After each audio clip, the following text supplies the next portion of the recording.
Assalamualaikum warahmatullahi wabarakatuh.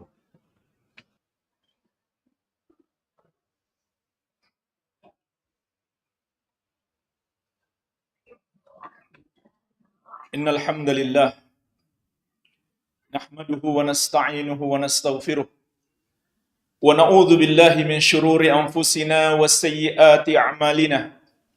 May yahdihillahu fala mudhillalah wa may yudlil fala hadiyalah. Ashhadu an la ilaha illallah wahdahu la syarikalah wa ashhadu anna Muhammadan abduhu wa rasuluh sallallahu alaihi wa ala alihi wa sahabatihi ajma'in wa man tabi'ahum bi ihsanin ila yaumiddin. Ya ayyuhalladzina amanu taqullaha haqqa tuqatih wa la tamutunna illa wa antum muslimun. Ya ayyuhan nasu taqu rabbakumul ladzi khalaqakum min nafsin wahidah wa khalaqa minha zawjaha wa batha minhuma rijalan katsiran wa nisaa'a wattaqullaha alladzi tasaaluna bihi wal arham innallaha kana 'alaikum raqiba. Ya ayyuhalladzina amanu taqullaha wa qulu qawlan sadida yuslih lakum a'malakum wa yaghfir lakum dhunubakum wa may yuti'illaha wa rasulahu faqad faza fawzan 'azima amma ba'd. Fa ikhwani fid din, jamaah salat Jumat yang saya cintai dan saya muliakan, rahimani wa rahimakumullah. Semoga Allah Azza wa Jalla senantiasa mencurahkan rahmatnya kepada kita sekalian. Sahabat yang mulia Abdullah bin Umar radhiyallahu taala anhuma pernah menceritakan sebagaimana diriwayatkan oleh Al-Bukhari. Akhadha Rasulullah sallallahu alaihi wasallam bimankibi. Rasulullah sallallahu alaihi wasallam memegang pundakku. Maksudnya beliau berhadapan dengan Ibnu Umar sambil memegang pundak Ibnu Umar untuk memberi nasihat kepadanya. Kenapa beliau lakukan itu? Untuk menunjukkan bahwa nasihat yang akan beliau sampaikan sangat penting. Sehingga beliau berhadapan dengan Ibnu Umar sambil memegang pundaknya. Dan nasihat ini di antara nasihat penting khususnya untuk para pemuda. Karena Ibnu Umar ketika itu masih sangat muda. Saat Rasulullah SAW di Madinah, Abdullah bin Umar radhiyallahu anhuma baru belasan tahun. Maka Rasulullah SAW berdiri di hadapannya, memegang pundaknya. Faqal, lalu beliau bersabda, "Kun fid dunya ka'annaka gharibun aw 'abirus sabilin."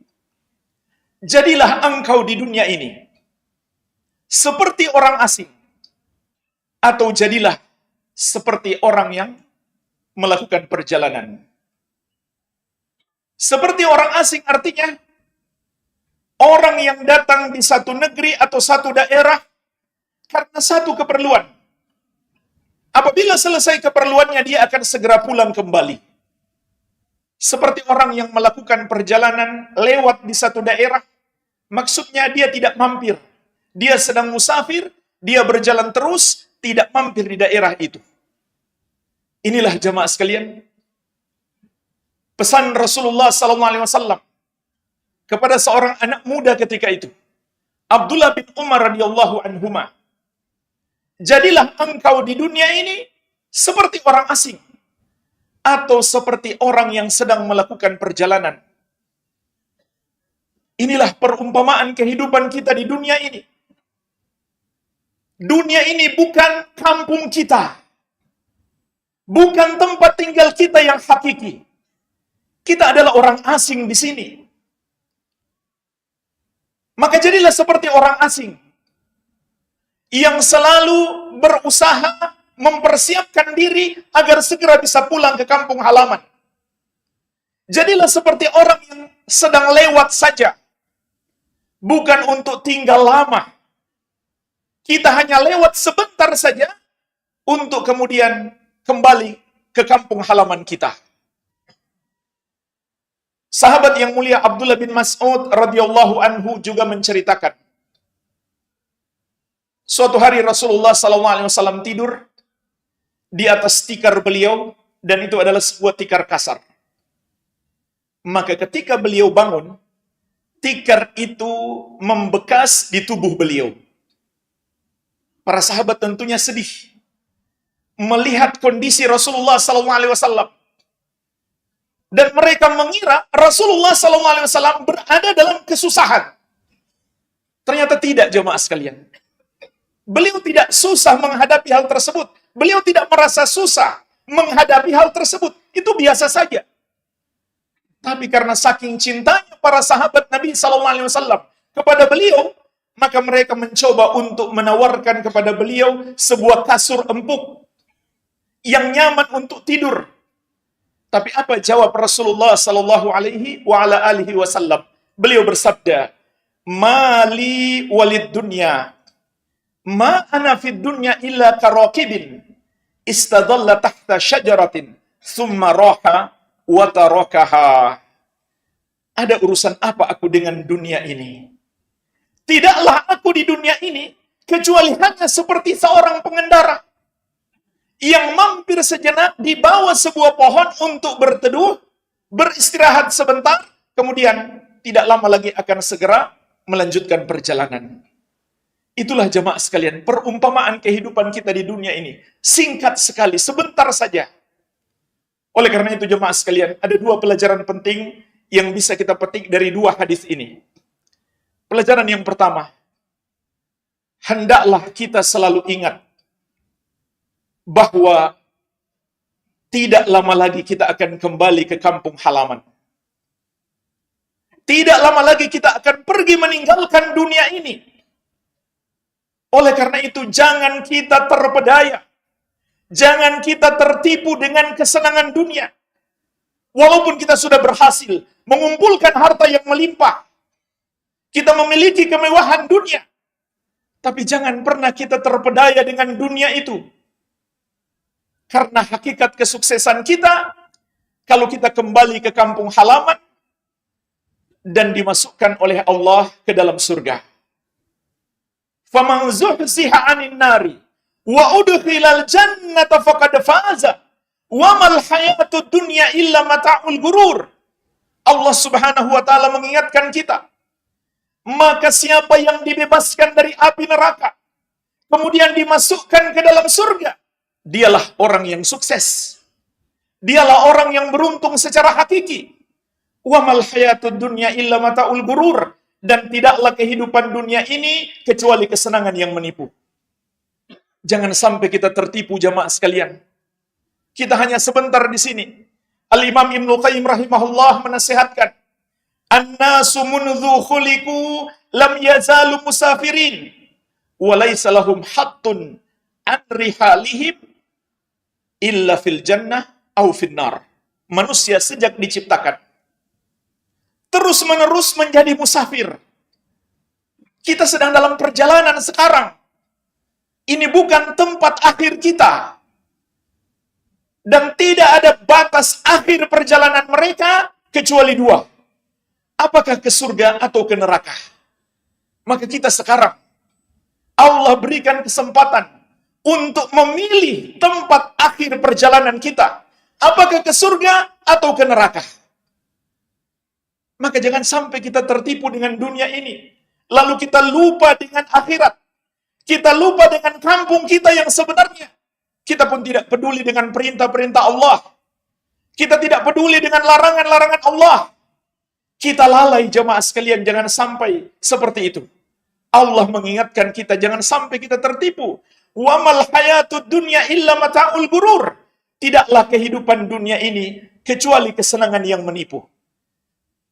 Padahal jemaah sekalian, dunia apabila dibandingkan dengan akhirat sungguh sangat singkat. Rasulullah SAW juga mengingatkan kita, mad dunya fil akhirah illa mithlu ma yaj'alu ahadukum usbu'ahu fil yam falyanzur bima yarji.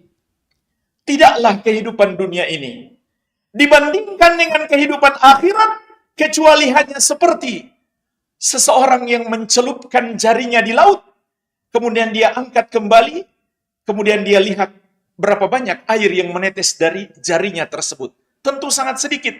Itulah perumpamaan sedikitnya kehidupan dunia ini dibandingkan dengan sisa air laut itu adalah perumpamaan kehidupan akhirat. Maka jemaah sekalian, orang yang cerdas tidak mungkin demi kesenangan yang sedikit, demi hidup yang singkat, lalu dia mengejar habis-habisan, mati-matian, dan dia korbankan kehidupannya di akhirat, kenikmatannya di akhirat, hanya demi kesenangan yang sesaat. Oleh karena itu, Imam Ibnu Qayyim rahimahullah juga mengingatkan, Aqban nas man dhalla fi akhir safarihi wa qad qarabal manzil. Manusia yang paling bodoh adalah orang yang tersesat di akhir perjalanannya, padahal dia sudah dekat ke rumah. Dia sudah dekat di kampung halamannya, tapi dia bisa tersesat. Maka itu orang yang paling bodoh. Oleh karenanya jemaah sekalian, Rasulullah SAW ketika ditanya, ya Rasulullah, wa ayyun nasi aqyas, manusia manakah yang paling cerdas? Siapakah yang paling pintar? Maka Nabi SAW bersabda, aktsaruhum lil mauti dzikra wa ma ba'dahu istidadan wa ahsanuhum lima ba'dahu istidadan. Orang yang paling pintar itu adalah yang paling banyak mengingat mati dan paling baik persiapannya untuk kehidupan setelah mati. Ulaikal aqyas, mereka itulah orang-orang yang cerdas. Wabillahi taufik.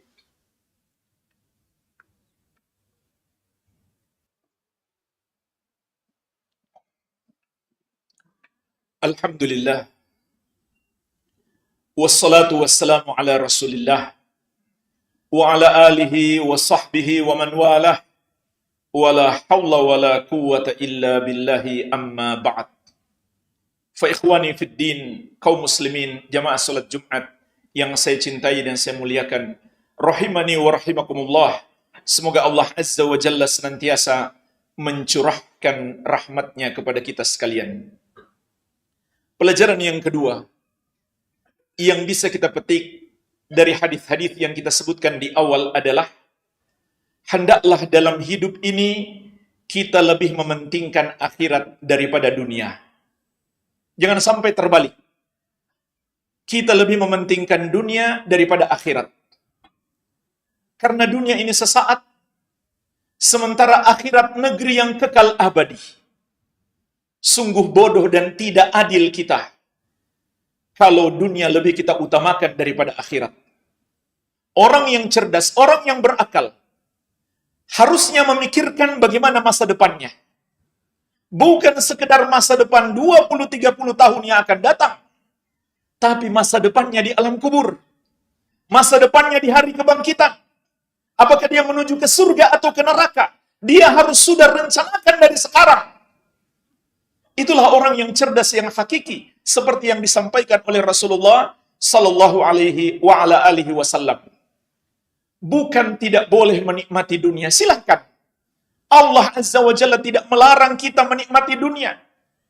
Bahkan Allah menyuruh kita bekerja. Rasulullah sallallahu alaihi wasallam memuji orang yang bekerja, yang tidak suka minta-minta kepada orang lain. Dia mendapatkan makan dari hasil usahanya sendiri, dan dia memberi nafkah kepada keluarganya. Tetapi jemaah sekalian, jangan sampai dunia yang kita utamakan, lalu kita habis-habisan mengejar sesuatu yang tidak kita bawa mati, lalu kita lupakan akhirat. Itu yang tercela. Oleh karena itu Allah Azza wa Jalla mengingatkan, "Wabtaghi fima ataqallahu daral akhirah, wa la tansa nasibaka minad dunya." Kejarlah dengan segenap potensi yang engkau miliki untuk kebahagiaanmu di akhirat. Dan jangan kamu lupakan bagianmu di dunia. Perhatikanlah jamaah sekalian, bagaimana perbandingan antara dunia dan akhirat. Kata Allah, untuk akhirat, kejarlah. Dan gunakan potensi yang Allah berikan kepadamu. Kejarlah habis-habisan. Tapi untuk dunia, Allah hanya mengatakan, jangan kamu lupakan. Silahkan, kamu boleh nikmati dunia. Asalkan yang halal, bukan yang haram. Tetapi untuk akhirat, kata Allah, kejarlah. Jangan kita balik. Dunia yang kita kejar, akhirat sekedar jangan dilupakan.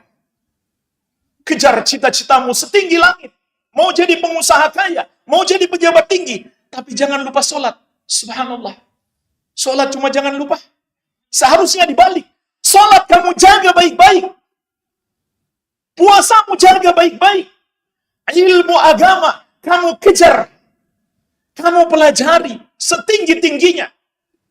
Jangan lupakan, kamu boleh pelajari ilmu dunia. Jangan lupakan, kamu boleh nikmati dunia. Begitu seharusnya jemaah sekalian. Jangan malah dibalik.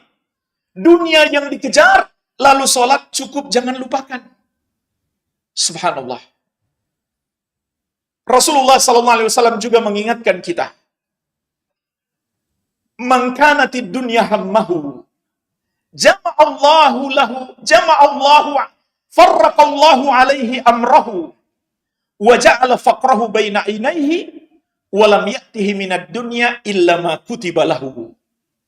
Barang siapa yang dunia adalah cita-cita utamanya, kesibukan terbesarnya, dan dia lupa akhirat, maka Allah akan mencerai-beraikan urusannya. Allah tidak akan menolongnya. Dan Allah akan jadikan kefakirannya berada di antara kedua matanya. Selalu dia merasa kurang, walaupun mungkin kelihatan hartanya melimpah. Walam ya'tihi minad dunya illa ma kutiba lahu. Dan tidak datang kepadanya dunia dan kemewahannya, kenikmatannya, kecuali yang sudah Allah takdirkan baginya. Enggak lebih daripada itu. Dan ketahuilah jemaah sekalian, semua yang kita dapatkan di dunia ini sudah Allah tuliskan. Kataballahu maqadiral khalaiq qabla an yakhluqas samawati wal ard bi 50 alf sanatin. Allah telah menulis takdir seluruh makhluk sebelum Allah menciptakan langit dan bumi selama 50.000 tahun. Kemudian disusul lagi dengan pencatatan ulang. Saat kita berumur 4 bulan di rahim ibu kita, maka Allah utus malaikat untuk mencatat lagi bikatbi rizqihi wa ajalihi wa syaqiyyin aw sa'id, untuk menuliskan rizkinya, menuliskan ajalnya, dan apakah dia celaka atau bahagia. Sudah dituliskan semuanya. Makanya kata Allah, tidak datang kepadanya dunia, tidak datang kepadanya harta dan jabatan, kecuali yang telah Allah takdirkan atasnya. Enggak lebih daripada itu.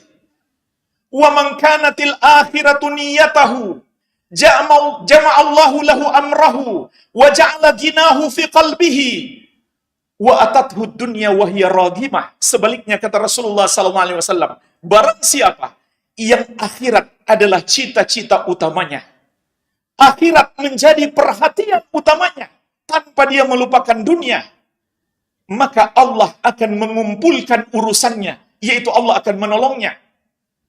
Dan Allah akan jadikan kecukupannya berada di hatinya. Dia tidak merasa kurang. Walaupun mungkin orang melihat hartanya sedikit, tapi dia tidak menderita. Dia tidak merasa kekurangan. Dia merasa cukup. Karena Allah memberikan kecukupan itu. Wa atathu dunya wa hiya ragimah. Dan akan datang dunia kepadanya dengan segenap kenikmatannya, dalam keadaan hina, dalam keadaan tunduk. Maka jemaah sekalian, inilah yang dipesankan Nabi SAW kepada kita. Jangan sampai kita lebih mementingkan dunia, lalu kita lupa akhirat. Maka ketahuilah jemaah sekalian, hendaklah kita mempersiapkan bekal untuk menghadapi kehidupan kita setelah mati. Dan sebaik-baik bekal adalah mentauhidkan Allah, memurnikan ibadah kita hanya untuk Allah semata-mata. Tidak sedikit pun kita persembahkan kepada selain Allah, dan kita meyakini hanya Allah satu-satunya yang berhak disembah. Semua yang disembah selain Dia tidak layak untuk disembah. Rasulullah SAW bersabda, "Man kana akhiru kalamihi la ilaha illallah, dakhalal jannah." Barang siapa yang akhir ucapannya la ilaha illallah, dia pasti masuk surga. Tentu maksud Nabi SAW bukan sekedar dia ucapkan, tapi dia pahami maknanya, yaitu la ma'budah haqqun illallah, tidak ada yang berhak disembah kecuali Allah, dan dia amalkan maknanya. Dia memurnikan ibadahnya hanya untuk Allah semata, dan dia mengingkari peribadahan kepada selain Allah. Kemudian bekal yang terbaik juga yang harus kita perhatikan jemaah sekalian adalah solat 5 waktu. Karena Rasulullah SAW mengingatkan kita, awwalu ma yuhasabul abdu yaumal qiyamah as-salah, idza saluhat saluha sairu amalihi, wa idza fasadat fasada sairu amalihi. Yang pertama akan diadili, akan dihisab dari amalan seorang hamba kelak di hari kiamat adalah solat. Apabila baik solatnya, maka baik pula seluruh amalannya. Apabila buruk solatnya, maka buruk pula seluruh amalannya. Oleh karena itu jemaah sekalian, ketika menjelang waktu solat, sebelum adzan berkumandang, hendaklah kita persiapkan diri. Kita tinggalkan sejenak dunia kita, pekerjaan kita, jual beli kita, untuk menghadap Allah Azza wa Jalla. Niscaya tidak akan berkurang rezeki kita, bahkan Dia akan datang kepada kita dalam keadaan tunduk, sebagaimana kata Nabi SAW. Kemudian juga termasuk bekal terbaik kita untuk kehidupan setelah mati adalah mengeluarkan zakat. Mengeluarkan zakat harta kita kepada orang yang berhak menerima, kepada fakir miskin, kepada orang-orang yang berada di jalan Allah. Baik zakat yang wajib maupun sedekah-sedekah yang sunnah. Maka ketahuilah jemaah sekalian, ketika kita menolong orang dengan harta kita, terutama orang-orang yang kesusahan, pada hakikatnya kita sedang menolong diri kita sendiri di hari kebangkitan kelak. Rasulullah SAW bersabda, "Man naffasa an mu'minin kurbatan min kurabid dunya, naffasallahu anhu kurbatan min kurabi yaumil qiyamah." Barang siapa melepaskan satu kesusahan orang yang beriman di dunia ini, maka Allah akan melepaskan darinya kesusahan di hari kiamat. Wa man satara musliman satarahullahu fid dunya wal akhirah. Dan barang siapa menutupi aib seorang muslim, maka Allah akan tutupi aibnya di dunia dan di akhirat. Wa man yassara ala mu'sirin yassarallahu alaihi fid dunya wal akhirah. Dan barang siapa memudahkan orang yang kesulitan bayar hutang, maka Allah akan memudahkan hidupnya di dunia dan di akhirat. Wallahu fi aunil abdi madamal abdu fi auni akhih. Dan Allah akan senantiasa menolong seorang hamba selama hamba itu masih mau menolong saudaranya. Inilah jemaah sekalian, di antara persiapan-persiapan kita yang harus kita miliki sebelum kita pergi meninggalkan kehidupan dunia ini. Semoga Allah Azza wa Jalla senantiasa menganugerahkan kebaikan kepada kita di dunia dan di akhirat. Allahumma salli ala Muhammad wa ala ali Muhammad kama sallaita ala Ibrahim wa ala ali Ibrahim innaka Hamidum Majid. Allahumma ighfir lil muslimina wal muslimat wal mu'minina wal mu'minat al ahya'i minhum wal amwat innaka sami'un qaribun mujibu da'awat. Rabbana atina fid dunya hasanah wa fil akhirati hasanah wa qina adzabannar. Wa sallallahu ala nabiyyina Muhammadin wa alihi wa sallam wa akhiru da'wana anil hamdulillahi rabbil alamin.